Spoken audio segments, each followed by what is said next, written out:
чэмпіянату Румыніі здабыла срэбраныя медалі.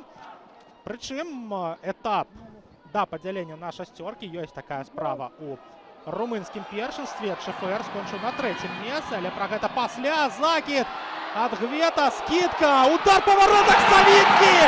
Гэта дубль капітана, гэта 2-1 на карысць Нёмана. Павел Савіцкі, але гэта атака імя Леонарда Гвета і Гульжыгіта Алыкулова. Вось так, здавалася б, супакоілася гульня, але Нёман забівае.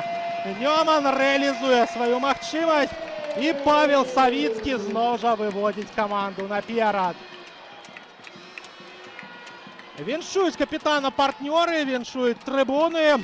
Ну а мы будзем чакаць адказу з Маргоні. Тым цікавей будзе сачыць за гульнёй.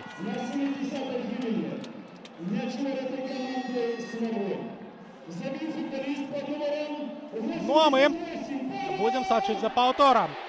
Гвет аддае перадачу праз некалькіх футбалістаў на Алыкулова. Алыкулов не прабівае сам. Алыкулов скідае на Савіцкага. Ну а Савіцкі прабівае насупраць ход Івану Новічкову. І гэта...